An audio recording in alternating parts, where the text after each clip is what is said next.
Section 8 company அதோட meaning என்னன்னா, நான் ப்ராஃபிட் ஆர்கனைசேஷன். அதாவது ஒரு கம்பெனி ஸ்டார்ட் பண்ணுறீங்கன்னா, ப்ராஃபிட் மோட்டிவ் இருக்கக்கூடாது. ஸோ அதுதான் அதோட பிரைமரி மோட்டிவே. ஓகேவா? இப்போ அந்த சிஎம் இன்டர்ல அது ஃபர்ஸ்ட் பாயிண்ட் என்ன சொல்லியிருப்பான்னு வச்சுக்கங்களேன். அதாவது அப்ஜெக்டிவ் என்னன்னா வந்து promotion of commerce, science, art, sports, education, research, social welfare, religion, charity, environment protection இந்த மாதிரி இதெல்லாம் அப்ஜெக்டிவ் இருக்கணும் நோக்கம். எது வேணாலும் இருக்கலாம். ஓகே. ஆனால் வந்து சோஷியல் வெல்ஃபேர் பேஸ்டாக இருக்கணும். ப்ராஃபிட் மேக்கிங் பேஸ்டு இருக்கக்கூடாது. ஓகே.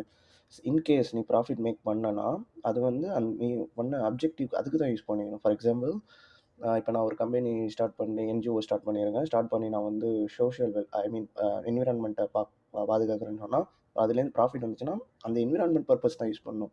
அதை தாண்டி நீ வந்து வேறு எந்த பர்பஸ்க்காக யூஸ் பண்ணுவோம் அதை எடுத்து நீ என்ஜாய் பண்ணக்கூடாது. பர்சனல் என்ஜாய்மெண்ட் பண்ணக்கூடாது. ஓனர்ஷிப் எடுத்துக்கூடாது. அதான் சொல்கிறேன் செகண்ட் பாயிண்ட்டு. தேர்ட் பாயிண்ட் என்னன்னா, அந்த டிவிடெண்ட் இப்போ கம்பெனியில் நார்மலாக நீங்கள் ஷேர் வச்சுருந்தீங்கன்னா டிவைடெண்ட் கொடுப்பாங்க. டிவிடெண்ட் அந்த மாதிரிலாம் டிவிடெண்ட்லாம் மெம்பருக்குலாம் கொடுக்கக்கூடாது.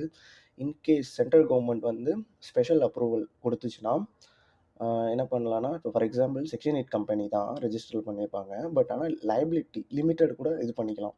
அதுமாரி ப்ரைவேட் லிமிடெட் கூட இது பண்ணிக்கலாம். வித் சென்ட்ரல் கவர்மெண்ட் அப்ரூவல் இருக்கணும். ஸ்பெஷல் அப்ரூவல் இருக்கணும்.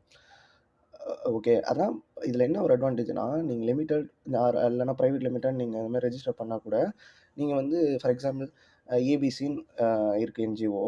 ஆனால் நீங்கள் இன்கேஸ் ப்ரைவேட் லிமிடெட் ரெஜிஸ்டர் பண்ணியிருந்தாலும் இப்போ ப்ரைவேட் லிமிடெட் நார்மலாக என்ன ரூலு, ப்ரைவேட் போட்டால் for example ABC private limited okay அப்படின்னு போடணும். பட் ஆனால் என்ஜிஓவில் ஸ்பெஷல் அப்ரூவல் படி சென்ட்ரல் கவர்மெண்ட் கொடுத்துச்சுன்னா நோ நீட். ப்ரைவேட் லிமிட்லாம் போட தேவையில்லை. ஏபிசின்னு போட்டுக்கிட்டாலே போதும். என்எஃப். ஓகே. அதுதான் மென்ஷன் பண்ணியிருப்பாங்க. அடுத்த பாயிண்ட் என்ன சொல்லியிருப்பாங்கன்னா,